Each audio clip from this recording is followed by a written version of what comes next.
Les femmes n'ont pas été absentes de la guerre, mes amis.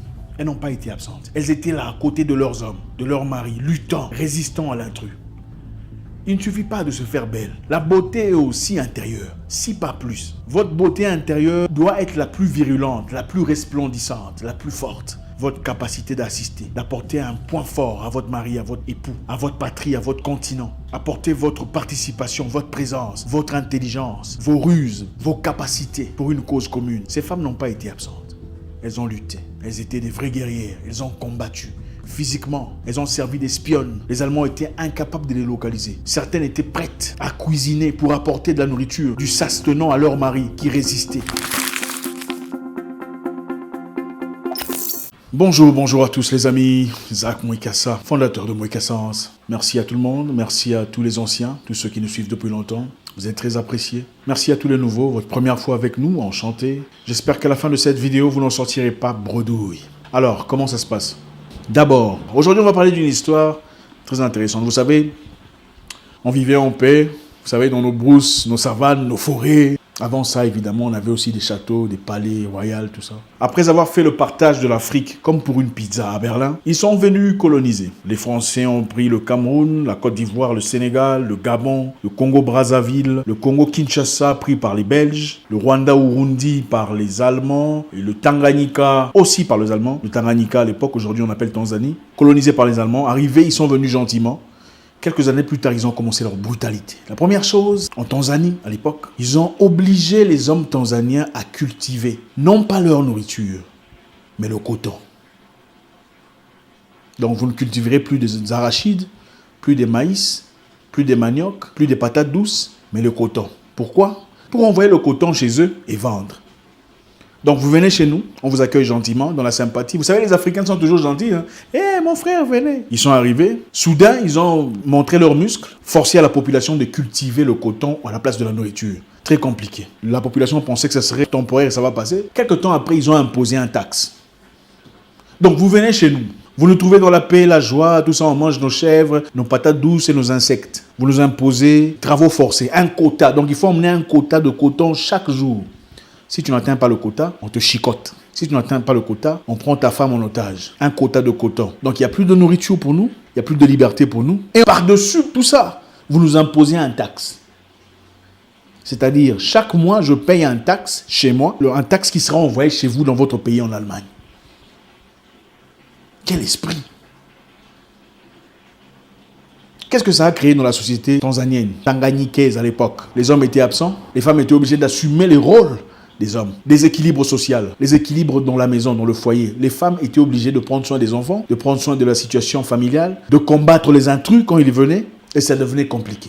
En 1905, les Tanzaniens sont venus ensemble pour résister à l'oppresseur. Ils voulaient d'abord forcer leur religion au local. Et beaucoup ont résisté. Et ils sont devenus des ennemis. On les a appelés quoi?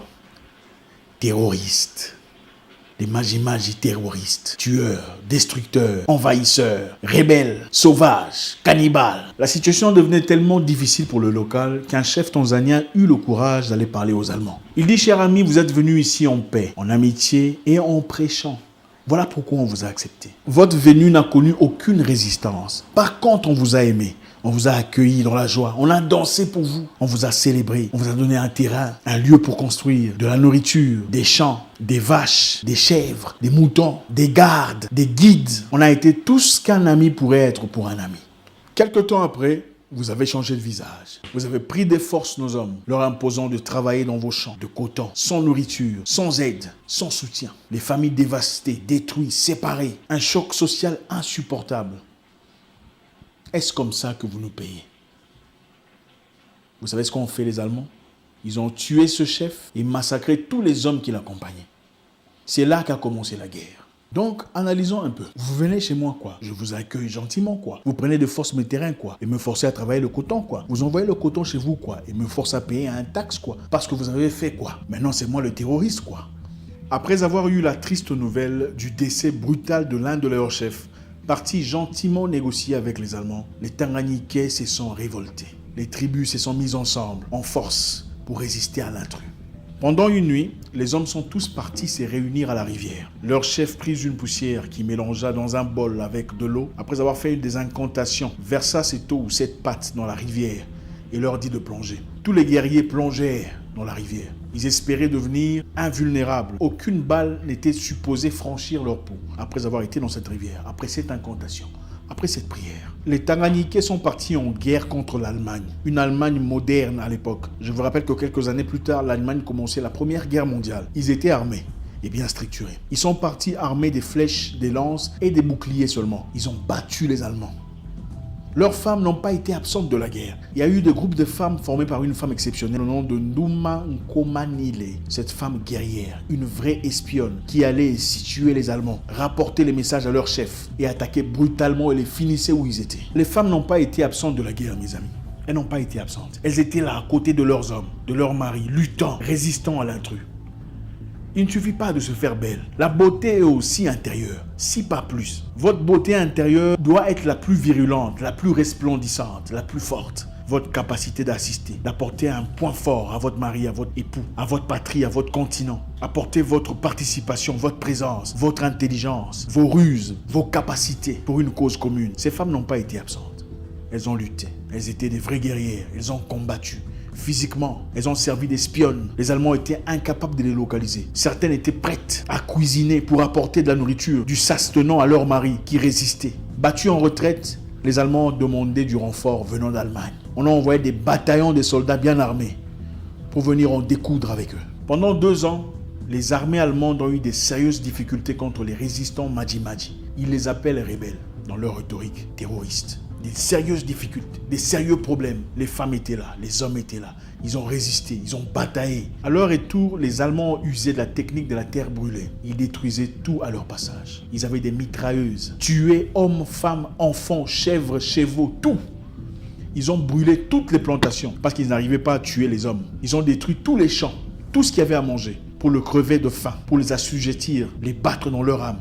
Et tout ce qui était captivé était massacré. Cette fois-là, les rebelles sont partis à la rivière, faire une nouvelle prière et revenir. D'après certaines histoires, on dit que beaucoup auraient brisé le tabou de leur histoire.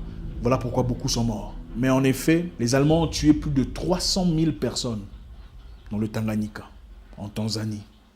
Personne n'en parle.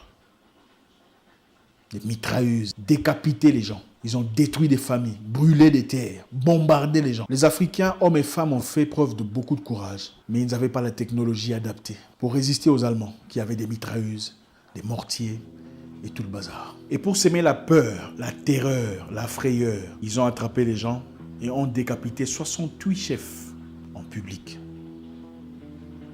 Au nom de la démocratie, de la civilisation et du capitalisme. Au moment où je vous parle, il y a des têtes des Noirs en Allemagne. Des têtes des Tanganyikais, des Africains ont été emportés. C'est en Allemagne maintenant là, dans des musées. Sans honte. Maintenant posez-vous la question si on pouvait garder les têtes dans des musées. Si ce serait acceptable. Ce ne serait pas acceptable. Ce ne serait pas acceptable. Et vous savez qu'est-ce qui est arrivé après? Après avoir pris des otages, après avoir capturé beaucoup de militaires, qu'est-ce qu'ils ont fait? On leur demandait de se choisir un nom chrétien avant d'être exécutés pour aller au paradis. Donc, tu vas mourir, choisis un nom chrétien, on te baptise un nom chrétien et puis on t'exécute, comme ça tu vas au paradis. Malheureusement, beaucoup ont accepté. Beaucoup ont tempéré, choisissant un nom chrétien, avant d'être brutalement exécutés. C'est ça le monde dans lequel on vit. Quelque temps après la Première Guerre mondiale, le Tanganyika a été pris par de nouvelles forces. Le Rwanda-Burundi était pris par les Belges et le Tanganyika par les Anglais. On a besoin de vous, femmes. On a besoin de vous dans tous nos combats. Comme Nduna Nkomanile, il faut être une héroïne. Pas seulement une héroïne en maquillage ou en beauté, ou en Instagram, en photo professionnelle, ou à la télévision. On a besoin de vous concrètement pour lutter à nos côtés. Aujourd'hui, il ne s'agit pas de combat de tuer des gens physiquement. C'est une histoire d'idéologie et de comprendre dans quel monde on vit. Ce carnage dont personne ne parle ne se limite pas en Tanzanie ou au Tanganyika. Il y a eu la même histoire au Kenya dont je parlerai prochainement. La même histoire, si pas un peu brutale, de République démocratique du Congo aujourd'hui. Il n'y a rien de nouveau sur Terre. Vous venez chez moi gentiment, au nom de la démocratie et la civilisation. Je vous accueille gentiment en ami. Je vous donne des terrains, des chèvres, des vaches, des brebis, l'amitié, la sympathie, nos filles. Quelque temps plus tard, vous changez d'idée. Vous prenez nos terres de force, nous imposez à travailler au coton. Vous nous empêchez de cultiver notre propre nourriture. Nous gardez dans la famine, la misère, la galère. Ensuite, nous imposez un taxe Un texte qu'on n'avait jamais connu dans le passé. Et quand on refuse, nous sommes des terroristes. Vous décapitez nos pères et emmenez leurs têtes chez vous, dans des musées. Et c'est nous qui sommes des sauvages. C'est nous qui avons besoin de changer, d'accepter la différence et votre façon de vivre. C'est ça le monde dans lequel on vit. Vous ne pouvez pas partir dans ces terres et essayer de réclamer la sympathie venant de ces personnes. Absolument pas. Merci à vous encore une fois de partager ce moment d'intimité avec nous. On ne peut pas savoir où on va si on ne sait pas d'où on vient.